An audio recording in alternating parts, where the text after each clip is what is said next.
Sejumlah informasi dari berbagai daerah di Provinsi Banten kami sajikan dalam Berita Banten yang dipersembahkan oleh PRSSNI Banten dan disiarkan serentak oleh seluruh radio anggota di 8 kabupaten kota di Provinsi Banten.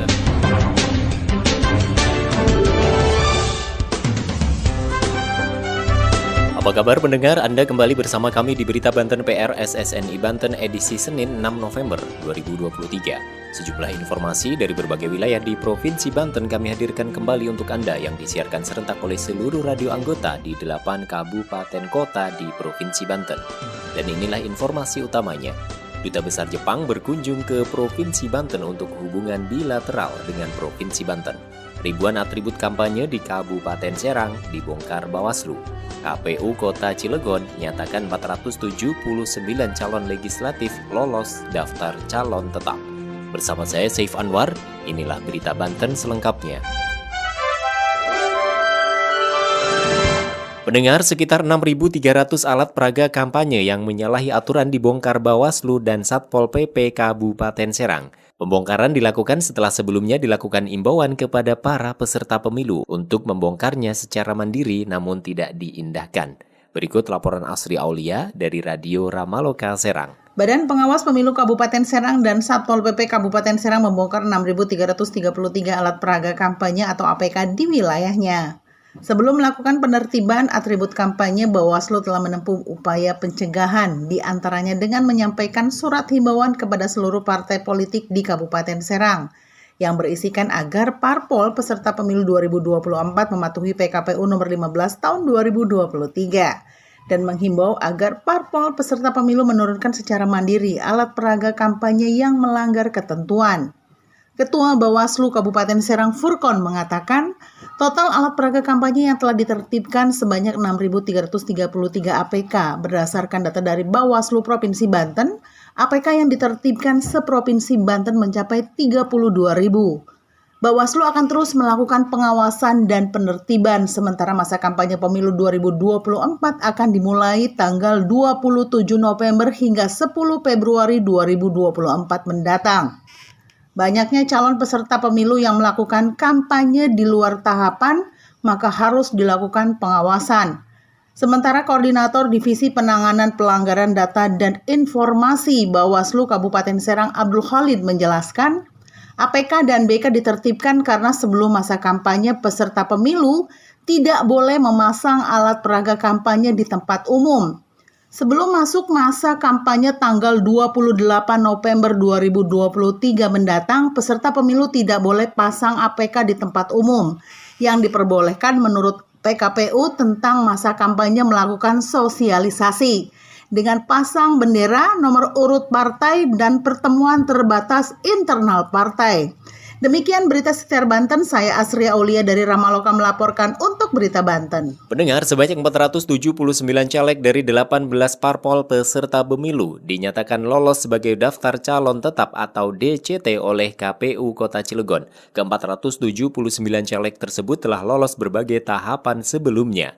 Berikut laporan Reni dari Sam Radio Cilegon. Sebanyak 479 calon legislatif dari 18 partai politik di Kota Cilegon dinyatakan lolos daftar calon tetap atau DCT oleh Komisi Pemilihan Umum Kota Cilegon untuk pemilu legislatif tahun 2024 nanti.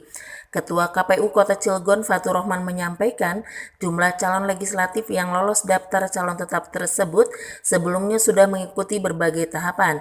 Selain itu, KPU juga sudah melakukan rakor penyusunan daftar calon tetap bakal calon anggota DPRD Kota Cilegon pada pemilu serentak tahun 2024. Ketua KPU Kota Cilegon juga mengatakan sebelum memasuki tahapan DCT atau daftar calon tetap, pada saat masih dalam tahapan daftar calon sementara, terdapat 3 orang calon legislatif yang berpindah partai. Apabila ada calon legislatif yang meninggal dunia dan terdaftar di DCT, KPU juga menyerahkan persoalan tersebut kepada partai politik untuk melakukan perbaikan. Demikian Reni dari Sam Radio Cilegon melaporkan untuk Berita Banten. Berita Banten. Anda masih bersama kami di Berita Banten PR SSNI Banten. Pendengar, PJ Gubernur Banten Al-Muktabar menerima kunjungan kerja Duta Besar Jepang di Gedung Negara Provinsi Banten, KP3B. Kunjungan tersebut dalam rangka menjaga hubungan bilateral sekaligus berpamitan karena Duta Besar Jepang akan berpindah tugas ke Cina.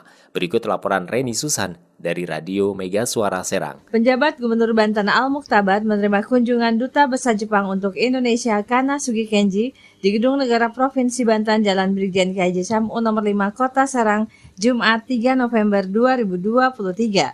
Al-Muktabar menyampaikan dalam kunjungan Duta Besar Jepang ke Provinsi Banten tersebut untuk terus menjaga hubungan bilateral, terlebih pemerintah daerah juga memiliki peran untuk hal tersebut.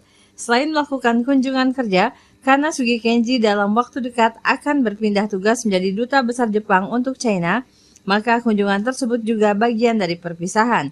Pada kesempatan tersebut, Al-Muktabar juga mengenalkan makanan tradisional khas Provinsi Banten, yakni rabe, sate bandeng, dan sop ikan, kepada Duta Besar Jepang untuk Indonesia Kanasugi Kenji.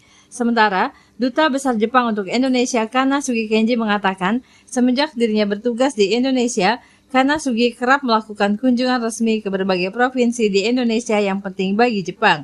Dikatakan Kanasugi, dalam kunjungan tersebut terdapat beberapa hal yang dibahas, diantaranya permohonan peran pemerintah daerah dalam menjaga kegiatan usaha dari perusahaan Jepang yang berada di Provinsi Banten. Demikian dari Mega Suara Serang, Reni Susan melaporkan untuk Berita Banten. Demikian sejumlah informasi yang telah kami sajikan di Berita Banten kali ini. Saya Saif Anwar, sampai jumpa. Terima kasih Anda telah mendengarkan Berita Banten yang dipersembahkan oleh PRSSNI Banten.